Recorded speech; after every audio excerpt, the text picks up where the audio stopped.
Welcome to the Christ Life videocast from Christ Life Presbyterian Church in Toowoomba, Queensland, Australia. For more information, go to www.christlife.org.au.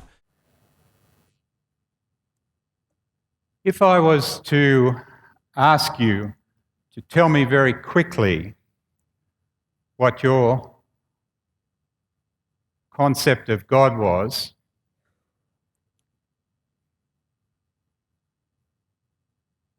right? Just got to get the... Okay.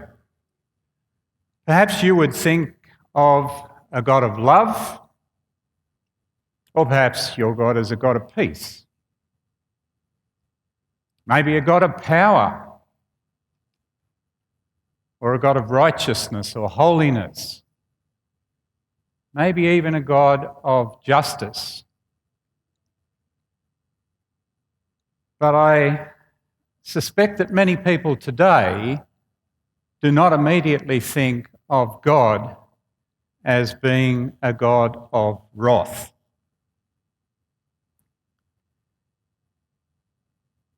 And that provides a problem to a lot of us. Is God a God of wrath? Part of the problem is that we think of wrath in human terms rather than scriptural terms. So human wrath is when somebody makes you angry and you tend to flare up and retaliate. Or you perhaps store it up and you say, I'm going to get even with that person. But God's wrath is not quite like that.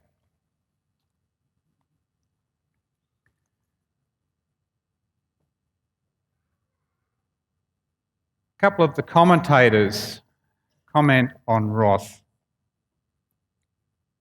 J.I. Packer, who has written a lot in the last 50 years or so, says one of the most striking things about the Bible is the vigour with which both Testaments, Old Testament and New Testament, emphasise the reality and the terror of God's wrath.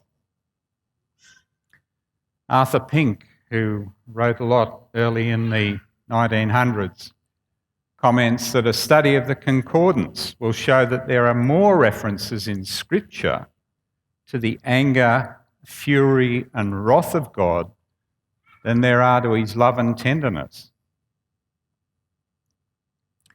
If we go to the Old Testament, we find that wrath is mentioned by 20 different words. And many of those words refer specifically to God's wrath rather than man's wrath. In the New Testament, there's two main words. Thymos, which means to rush along fiercely, to breathe violently. And perhaps that's what we think of as human wrath. And the other word is orge, which is to grow ripe for something, to develop a strong passion for something. And so that's a word that conveys something that is less sudden but more lasting in nature. And that's the word that's used most often through the New Testament. And this is the word that Paul uses in Romans. And so again, some of the commentators comment, Leon Morris, the biblical writers habitually use for the divine wrath a word which denotes not so much a sudden flaring up of passion, which is soon over, as a strong and settled opposition to all that is evil arising out of God's very nature. Because God is holy, he can't tolerate sin. And so he has this revulsion, this wrath that develops against sin. So John Murray defines it very clearly. Wrath is the holy revulsion of God's being against that which is the contradiction of his very nature, the contradiction of his holiness. So understanding perhaps a little better what wrath is, we can now move on to look at our passage in Romans. And what we will do is to break it up because it's a fairly long passage. So the first part, from verses 18 to 20, the wrath of God is being revealed from heaven against all the godlessness and wickedness of men who suppress the truth by their wickedness. Since what may be known about God is plain to them, because God has made it plain to them. For since the creation of the world, God's invisible qualities, his eternal power and divine nature, have been clearly seen, being understood from what has been made, so that men are without excuse. So what we want to do is to look at three particular phrases in this passage. First of all, the wrath of God is being revealed from verse 18. From verse 19, what may be made known about God is plain to them. And then from verse 20, men are without excuse. So, first of all, the wrath of God is being revealed. The wrath of God is being revealed in the world. How does this happen at the present time? Where do we see God's wrath occurring? Charles Hodge, one of the writers from the 1800s, comments that perhaps we can see the wrath of God in three ways in the world. First of all, we see it in the actual punishment of sin. And so we do things wrong, or we see people doing wrong things, and we think perhaps that will lead to punishment on them from God. And sometimes it seems to happen. Not always, but it does seem to occur. The second way that he notes is the inherent tendency of moral evil to produce misery. And as we go on, we're going to look at some of these evils that Paul lists out. And as you look at them, and you look at the way they're manifested in the world, you see that a lot of people that are doing these evils are not terribly happy as people. That there is an inherent tendency when we go against God's law and God's rule to produce misery. And the third thing that Hodge notes is that we see the wrath of God being revealed in the voice of conscience, in that when people do sin, often there is that feeling inside saying, no, you're not going down the right path. This is wrong. The second phrase is, what may be known about God is plain to them. How is God plain to us in the world? Well, this is known as general revelation or natural revelation. And as we look around us of a night, we see the heavens and we see all those stars and we realise how many there are and how far away they are and the vastness of his heavens. And we think, this can't have been created by accident. There has to be a purpose in this. And when we look at the world around us on earth, and we see the beauty of the natural creation, and then when we look at very fine detail, the detail of a flower or the detail in which even little insects are made, we feel, could have all this just happened by chance? And so this is given to us to reveal God's glory. It is his general revelation to all mankind. So what may be known about God is plain to us. Now, when it comes to knowing something, there are different levels of knowing. I'll probably get this wrong, about 47 years ago, I was standing in front of a church in Sydney. Well, I wasn't standing in front of a church. A young lady was standing in front of a church in Sydney. And I happened to walk along the footpath to go to fellowship at this church. And I walked up to this young lady and I introduced myself, and she introduced herself to me. And so we knew one another on formal terms. But there was something about this young lady that attracted me somewhat. And so I asked to walk her home because I found out she was living in the same direction as me.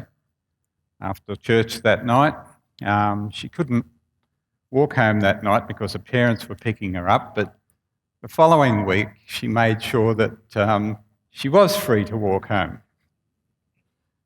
And so as we walked home, we got to know about one another. And over the coming months, we went out and we did things together.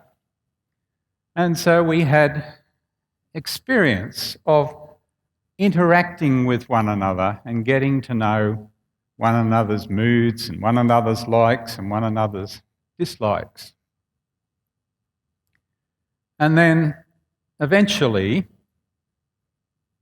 I asked her to marry me and she accepted.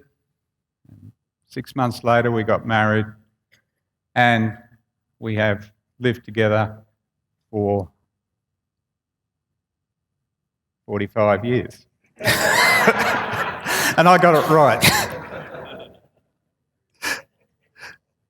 So you see that as we go on with a person, we increase in our knowing. We increase through these stages of awareness, knowing about, experiencing, and then to the very personal level.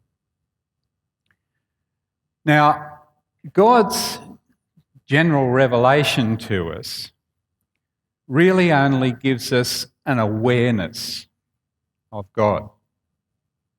It doesn't take us much deeper than that. So we don't get to know much about God, perhaps a little bit, but not a lot. And we certainly don't get to experience God and personalise our relationship with God. But God, Paul is saying that God, through his general revelation, at least gives us that awareness that we can come to for all human beings.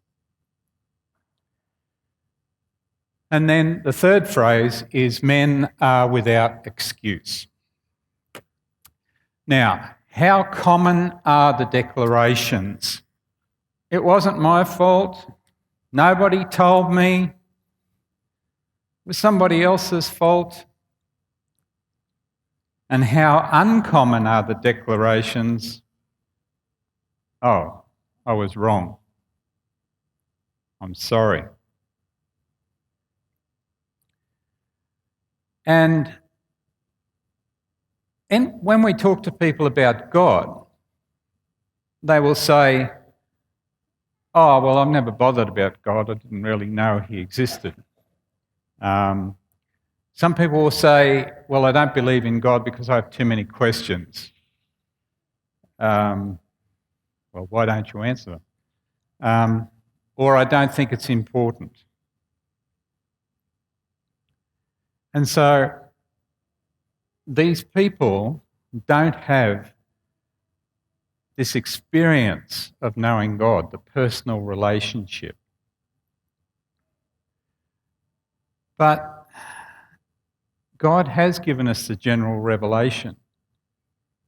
So why don't people ask more and find out more? Is it because they don't want to? Is it rebellion away from God? And so in a lot of times, people that declare themselves to be atheists are not people that have really thought it through as to whether God exists or doesn't exist, whether I believe in God or not. It's simply an excuse for their rebellion of not wanting to pursue God, to not try and find out about their Creator. Okay, our next couple of verses 21 to 23. For although they knew God, they neither glorified him as God nor gave thanks to him, but their thinking became futile and their foolish hearts were darkened. Although they claimed to be wise, they became fools and exchanged the glory of the immortal God for images made to look like mortal man and birds and animals and reptiles. Now, this one is not particularly difficult to understand, I don't think. There is this lack of relationship between God, who has revealed himself, and man. And people don't bother to glorify God. They don't bother to say thank you for the things that God has provided. So they become futile in their thinking. Their foolish hearts are darkened. The little wheels in their brain go round and they think,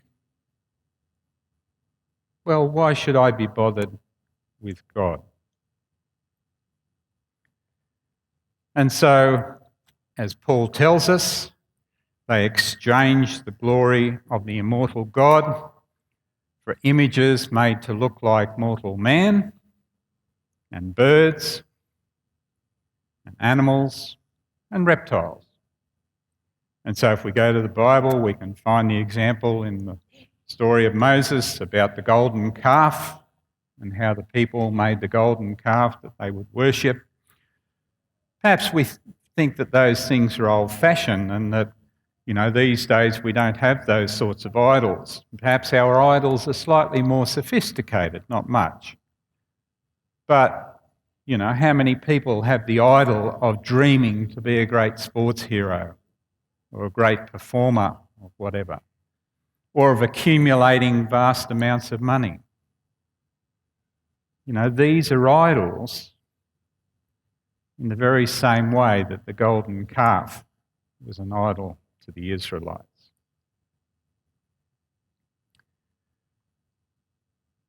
So, our next little set of verses 24 to 28. Therefore, God gave them over in their sinful desires of their hearts, to sexual impurity for the degrading of their bodies with one another. They exchanged the truth of God for a lie and worshipped and served created things rather than the Creator, who is forever praised. Amen. Because of this, God gave them over to shameful lusts. Even their women exchanged natural relations for unnatural ones. In the same way, the men also abandoned natural relations with women and were inflamed with lust for one another. Men committed indecent acts with other men and received in themselves the due penalty for their perversion. Furthermore, since they did not think it worthwhile to retain the knowledge of God, he gave them over to a depraved mind to do what ought not to be done. So 3 times this particular passage talks about God giving them over. So what's it mean that God gives them over? Well, we have this tendency to seek to be free of God and to have our own way. And it's not hard to find a lot of examples of this in the Bible. So I guess it starts back with Adam and Eve, who were given the beautiful garden to live in. They could have anything they wanted except the fruit of one tree. But they wanted their own way. They wanted to see what that tree had. And we read in the book of Jonah about Jonah. He was asked by God to go to Nineveh and to preach to the people and tell them that God was going to send his wrath upon Nineveh because they were so sinful. So Jonah headed the other way. He wanted his own way. And the story of the prodigal son that Jesus told in Luke 15.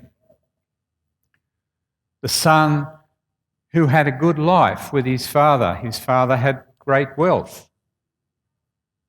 But he went to his father and said, I don't want to be with you anymore. I want my own way. And so his father gave over to him. He gave him what he wanted. He let him go his own way. And that's what this is about. It's about God saying, okay, this is what you want. Go for it. And Oscar Wilde, who was a playwright, early 20th century, and very much a pagan lifestyle, said, when the gods wish to punish us, they answer our prayers. How true is that?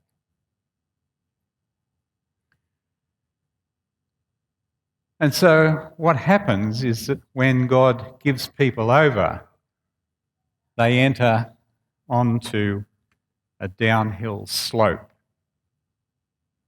And it's interesting, when we read the book of Jonah, we find this down is emphasised in the wording. It says that he went down to Joppa to get onto the boat. And then he went down into the hold of the boat. And then he lay down. And then when the storm came and the sailors, drew lots and decided he was the guilty one, he was thrown overboard. And he tells us in chapter 2 that he went down to the roots of the mountain. And that's so graphic about what happens when God gives us over to our own desires. Now, Paul, in this particular passage, focuses on sexual sin. And why does he do this? Well, spiritual sins, a lot of the time, are perhaps not very noticeable in people. People can put on a good front. But sexual sins usually find people out. They become more visible over time. So the damage is perhaps more obvious. But also, of course, in Paul's day, as in ours, sexual sin was a fairly common thing in society. So Paul talks about giving people over in terms of sexual sin. So what does he give them over to? Verse 24 tells us to sexual impurity. Now, if you think of it, adultery and fornication are sins, but they are natural sins. They are still natural sexual relations that people are entering into. So this is the first stage that Paul addresses. He then addresses the stage of what he calls shameful lusts, where these natural relations are exchanged for unnatural ones. So a step down, if you like. And then in verse 28, he talks about giving them over to a depraved mind. Now, just a minute before we go on, wouldn't you think that, the mind thing should be first? And in terms of a sinful mind, that's probably right.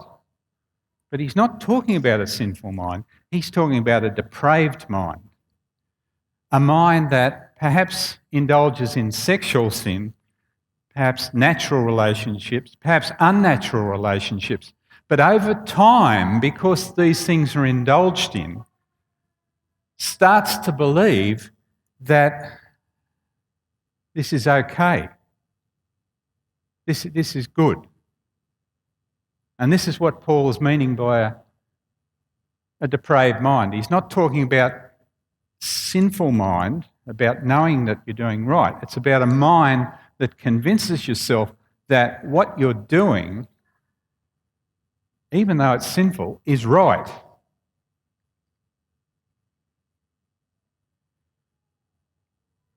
And that is a bad state to be in, if you think about it. Okay, going on. Paul, in verses 29 to 31,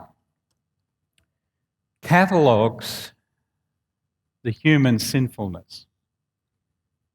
They have become filled with every kind of wickedness, evil, greed, and depravity. They are full of envy, murder, strife, deceit, and malice. They are gossips, slanderers, God-haters, insolent, arrogant, and boastful. They invent ways of doing evil. They disobey their parents. They are senseless, faithless, heartless, ruthless. 21 different sins. Bit hard to read on the screen, but it's in your sermon notes. Okay, time out. Time for you to do something. 60 seconds. Decide from the list of 21 what are the 3 worst and what are the 3 not so worst. In other words, the 3 best. But you can hardly call sin best. Okay, you've got 60 seconds, go.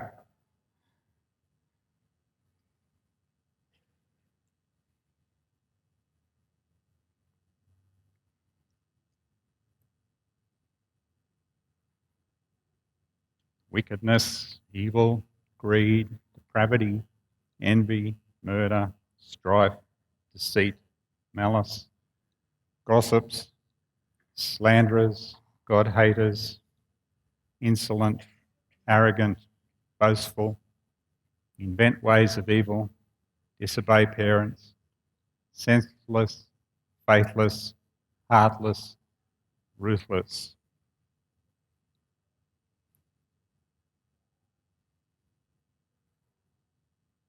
Okay, that's 45 seconds, so that's a short minute. Okay, so what's some opinions about what perhaps is the worst one? God-haters? Murder? Number 15. 16. Invent ways of evil. Okay. What's the ones that aren't so bad? What would you put on the top of your list? Yeah, I asked Margaret to do this exercise and she said, you can't put any on the top of the list. But, you know, I did the same exercise. And when Margaret and I did it, we actually came up with the same, or pretty much the same ones for the worst ones. We talked about faithless and inventors of evil. But perhaps the least ones, you might think something like gossips or insolent or arrogant. You know, surely they're not as bad as murdering people. And I mean to say we gossip a bit, don't we? So they can't be as bad as murder because we're not murderers, are we? But the reality is that they are all sins. And in one way or another, we do them ourselves, many of them. Perhaps Paul didn't have any specific way of ordering these, so maybe it's wrong to look at it.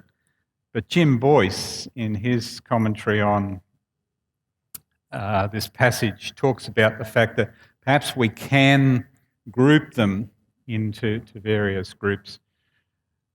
And it's perhaps useful to do that, just to see what sort of things they're covering.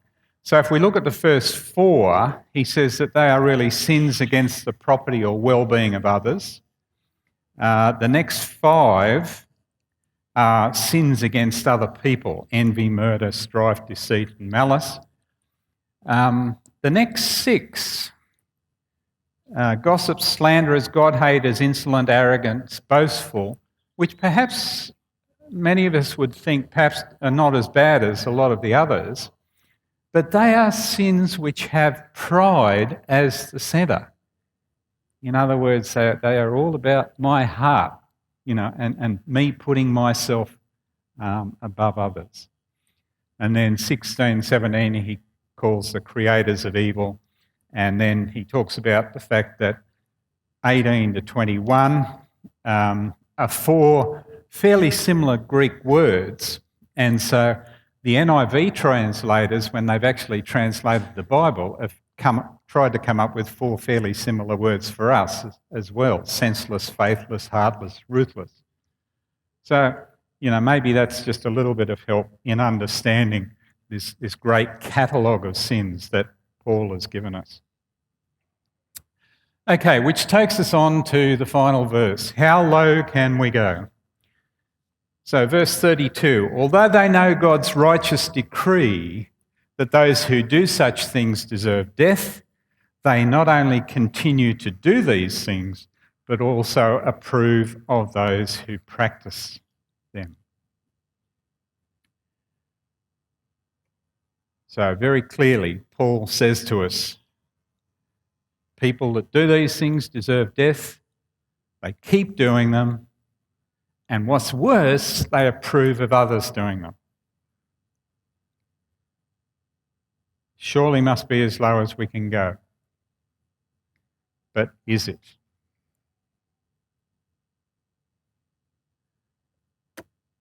Let's have a think about where Western culture is at the moment regarding sex, which is the thing that Paul brought up before. Adultery. We tend to accept adultery in our society. It happens. People don't talk about it much, except when the people that are committing it are not there. Prostitution. Well, it's permitted as well. Pornography. Probably not as much. But people have difficulty saying, well, you know, what is pornographic and what is art, or what is pornographic and, you know, what is allowable. But perhaps we've set the bottom line around about the level that, well, we're not going to have child pornography and we wouldn't have child prostitution, would we? Would we? But what's the way that the culture drives us? The culture drives us in movies, and we now have movies about these things. And of course, they go on television. We have television shows as well like that. Advertising. Child pornography. Sometimes you look at advertisements involving children and you think to yourself, does it really have to be like that? And of course, we know that overseas, some of these things happen. With the opening up of the internet, it makes it easier for pornography to happen. We know that child prostitution is occurring overseas, and Australians go over and involve themselves in it. So, over time, what tends to happen is that because these things are happening, they become more and more a part of being accepted in our culture. And we might ask the question, does the pit of depravity have a bottom? Perhaps we think it has a bottom at the moment, but it keeps going down with time. So as we look at these verses from 18 to 32 in chapter 1, it is a fairly sad position for us to be in. That's the world in which we live. But it's not all bad news.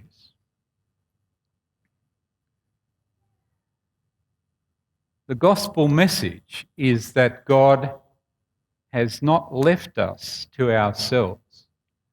He has not left us to wallow in our sins. In Christ, He has acted to restore what we as a human race seem to be intent on destroying. Let's just remind ourselves of the process. We were made in God's image. Sin entered the world and we lost that image. And that occurred right back with Adam and Eve. And instead of becoming more godlike, which was the way God created us, we become more like animals. Unfortunately, the slide cuts off the bottom part. Christ became us by taking a human form upon Himself. And He died for us and opened the way for us to be renewed after His image. So as we live in the world, there are really two kinds of people. There's the people that perhaps are becoming more like animals. And there's the people that are being renewed after his image because he has opened the way for us. So whereabouts are we in that process? Do we know and experience and personalise the gospel?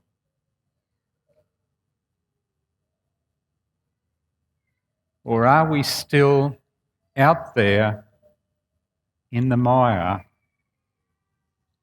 on the way down?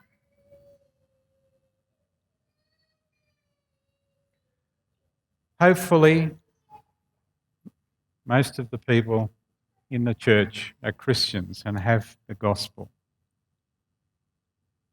But it's not an easy road for any of us to walk in this world. But there is a need for us to realise that we are here for a purpose. We are living in a lost world. God wants us, the ones that know him, to take the message of the gospel to those that don't know him. And as time goes by and as society goes deeper and deeper into the pit, there is less and less opportunity for Christians to be able to speak out in the world. There is less freedom to be able to tell people about him. So the time for action is now. Because things aren't going to get easier. But we have God's message to take out to those that don't know him. Let's pray.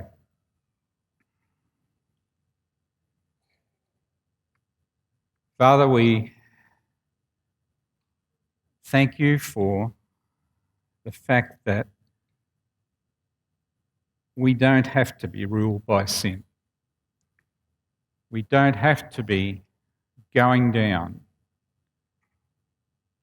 down, down. That you have provided the way for us to be lifted out, to be cleansed. But Father, we know that with that opportunity comes responsibility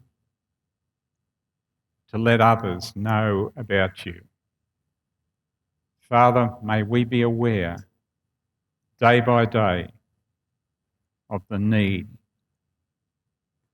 to reach out to a lost and broken world. We ask these things in your name. Amen.